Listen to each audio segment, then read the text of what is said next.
નમસ્કાર ખેડૂત મિત્રો, હું રમેશ રાઠોડ, વિષય નિષ્ણાત પાક સંરક્ષણ કૃષિ વિજ્ઞાન કેન્દ્ર ગીર સોમનાથ. ખેડૂત મિત્રો, આજના કાર્યક્રમની અંદર આપ સર્વે મિત્રોનું હાર્દિક સ્વાગત છે. મિત્રો, આપણે ખ્યાલ છે કે આ સોશિયલ મીડિયાના માધ્યમથી ખેતીની અંદર નવીનતમ ટેકનોલોજીઓ, નવીનતમ માહિતીઓ આપવાનો આપણે અહીંથી પ્રયાસ કરીએ છીએ.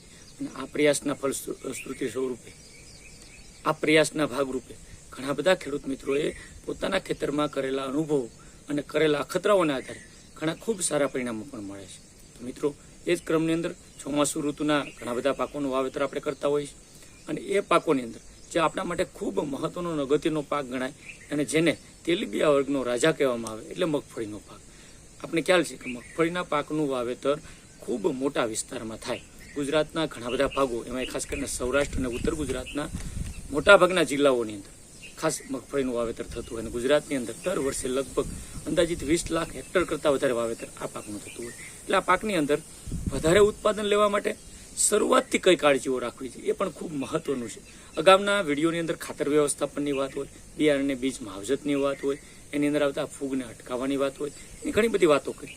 આજે જે આ વિડીયોની અંદર વાત કરવી છે કે 0 થી લઈને 30 દિવસે, એટલે કે વાવેતર જ્યારથી થાય ત્યારથી લઈને 1 મહિના સુધીમાં કઈ કઈ મહત્વની કાળજીઓ રાખીએ તો એનો ફાયદો આપણને અંતે ઉત્પાદનની અંદર સારો મળે, સારું ગુણવત્તાવાળું ઉત્પાદન કહી શકાય. અને એમાં કયા કયા મુદ્દાઓ, એટલે આ 30 દિવસની જે, કારણ કે બાલ્ય અવસ્થા, શરૂઆતની જે અવસ્થા છે ખૂબ મહત્વની હોય. અને એમાં કયા મુદ્દાઓ, કેવા પ્રકારની ટ્રીટમેન્ટ, કેવા પ્રકારના ઉપયોગ આપણે ખાતરો અથવા તો દવાઓના કરીએ તો એનો આપણે મહત્તમ લાભ મેળવી શકાય. અને આ વિડીયોની અંદર મારે મિત્રો ખાસ વાત કરવી છે.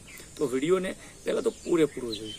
મિત્રો, આ વિડીયો શરૂ કરીએ પહેલાં આપ સર્વને ખાસ વિનંતી છે કે હજી સુધી આપ આ ચેનલની અંદર નવા હો, જો હજી સુધી આ ચેનલ સબસ્ક્રાઇબ ન કરી હોય તો સબસ્ક્રાઇબ કરી લો. આ ઘંટડીના બટન ઉપર ક્લિક કરી દેજો, એટલે તમને ઓલ નોટિફિકેશન, તમામ પ્રકારના વિડીયો મળતા થઈ જશે. અને ત્યારબાદ મિત્રો, વિડીયો પૂરેપૂરો જોઈ જો તમને ગમે અને બીજાને આપણે ઉપયોગી થવાની ભાવના હોય તો આ વિડીયોને શેર કરી દેજો. કારણ કે આ મફતનું કામ છે, આમાં કોઈ ચાર્જીસ લાગતો નથી. શેર કરવાથી એ મિત્રો પણ આ વસ્તુ જોશે અને જો એને ગમશે તો એ પણ અપનાવશે. તો મિત્રો, ખાસ મારી વિનંતી છે કે વિડીયોને પૂરેપૂરો જોવાનો, સમજવાનો પ્રયત્ન કરશો. મિત્રો, ખાસ કરીને મેં વાત કરી એમ કે પહેલાં તો 0 થી લઈને 30 દિવસ, એટલે જેમ બાળક નાનકડું જન્મે અને ત્યારથી લઈને આપણે શરૂઆતની બાલ્ય અવસ્થામાં જેમ કાળજી લેતા હોય એમ આપણો પાક પણ આપણા માટે બાળક અવસ્થામાં હોય છે. મગફળીનો દાણો જ્યારે ખેતરમાં વાવીએ છીએ ત્યારે એમાંથી કોટડો ફૂટે, દાણો બહાર નીકળે, અને જે શરૂઆતની 30 દિવસ એમ મગફળીના માટે ખૂબ મહત્વની અવસ્થા હું માનું છું ત્યાં ગણી શકાય.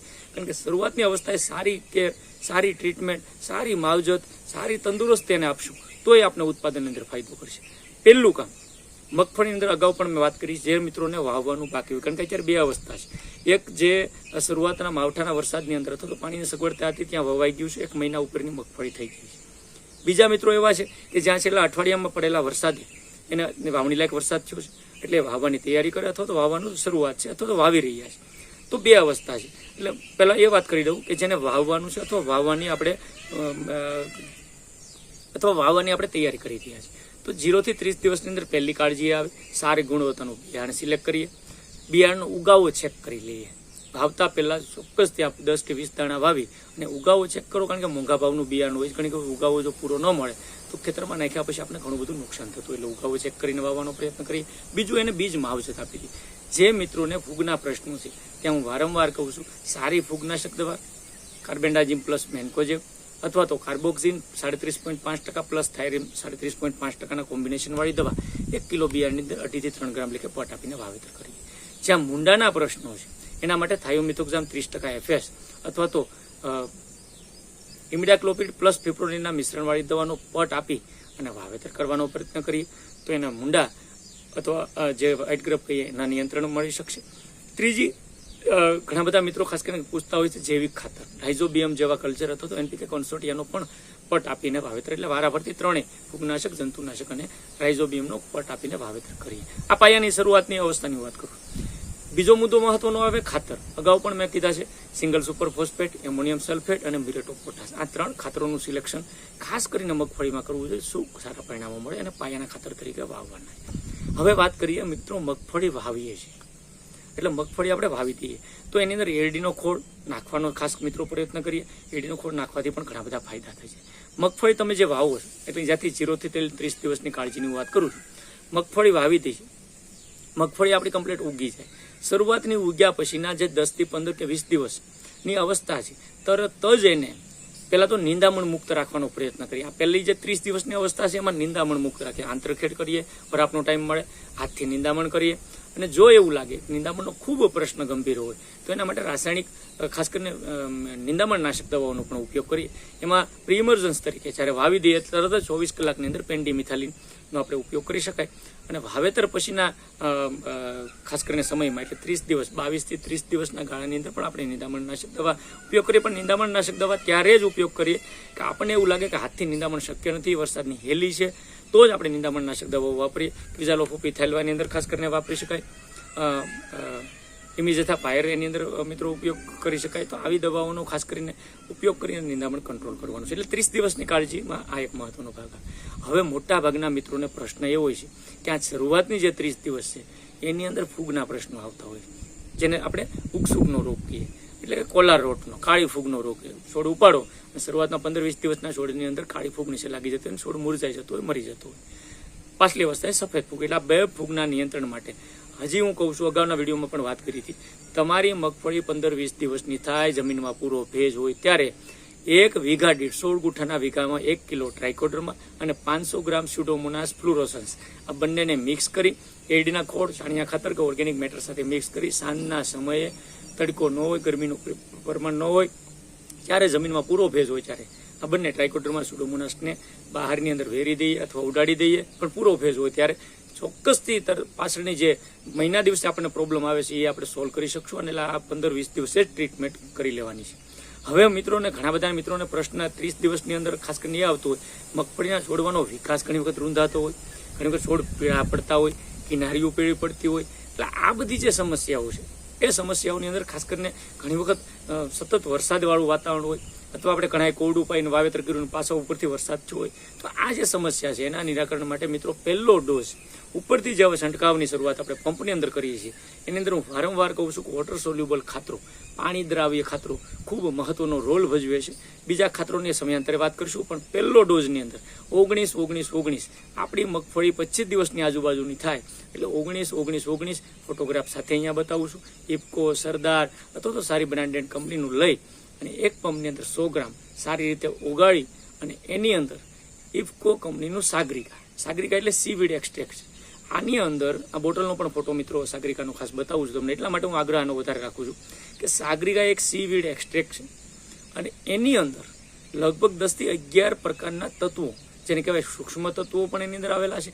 એટલે જે મગફળીના બુસ્ટર ડોઝ તરીકે જ્યારે આપણે શરૂઆતના પીરિયડમાં જ, કારણ કે મગફળી જે આપણી 25 દિવસ કે 30 દિવસની એ સમયગાળે જ આપણનો ડોઝ મારી દેવાનો છે. એટલે 19-19-19 એક પંપની અંદર 100 ગ્રામ સાથે ઇફકોનું સાગરિકા લિક્વિડ ફોર્મવાળું એક પંપની અંદર 50 ml આ બંનેને મિશ્રણ કરી સારો ઘાટો એટલે 16 ગુઠાના વીઘાથી 3 થી 4 પંપ કરી સારો એક ઘાટો છંટકાવ કરી દઈએ.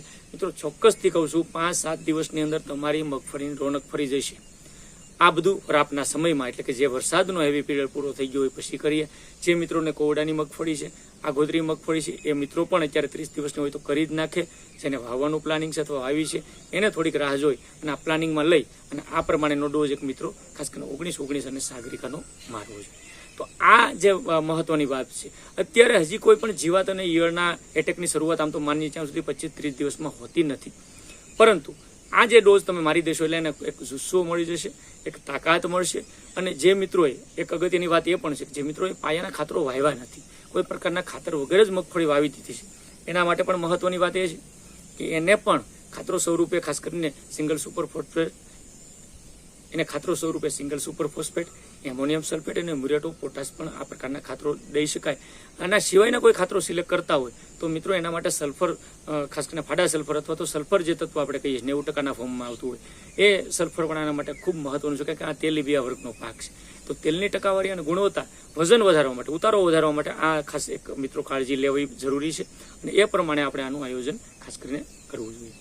ખાસ મિત્રો મગફળીની અંદર 0 થી 30 દિવસની કાળજીમાં મેં કીધું એમ નિંદામણ મુક્ત રાખવું, શરૂઆતમાં વાવેતર સમયે પટ આપવો, પાયાના ખાતરો નાખવા, નિંદામણ નું ટાઈમસર નિયંત્રણ થાય એ જરૂરી. ને ઉપરથી જે છંટકાવ છે એમાં 19-19 અને ઇફકોનું સાગરિકા આનો પહેલો છંટકાવ કરી દો એટલે તમારી મગફળીમાં કોઈ વધારાનો ખર્ચ કરવાની જરૂર નથી. કોઈ તમને ભ્રામક પ્રચારો, કોઈ પેકેટ બતાવીને વાત કરવામાં આવતી હોય તો મારી દ્રષ્ટિએ આ 1 વીઘાની કે 2 વીઘાની અંદર ખતરો કરી લેવાનો. જો તમને સારા પરિણામો મળે તો આખા ખેતરની અંદર કરજો. અને આનું જે કોસ્ટિંગ છે તમે 19-19 અને સાગરિકાનું કદાચ કોસ્ટિંગ કાઢશો તો એક પંપની અંદર 30 થી 35 રૂપિયાનું કોસ્ટિંગ આવતું હોય એટલે ખૂબ મામૂલી કિંમતની અંદર આનું કામ થતું હોય. અને વીઘા દીઠ 3 થી 4 પંપ કરવાથી 100 રૂપિયાની અંદર 100 થી 125 રૂપિયાની અંદર ખૂબ સારા પરિણામો મિત્રો મળતા હોય. તો આ વાત હતી શરૂઆતની મગફળીની. ખાસ કરીને 0 થી 30 દિવસે કઈ કાળજીઓ લેવાની. મને લાગે મિત્રો આ વિડીયો તમને ગમશે. જો આ વિડીયો ગમે તો આને વધારે લોકો સુધી પણ પહોંચાડી દેજો. તમને આની અંદર કંઈ પણ પ્રશ્ન હોય, કોઈ મૂંઝવણ હોય તો મારા નંબર પણ નોંધી લેજો. 95 58 29 48 28.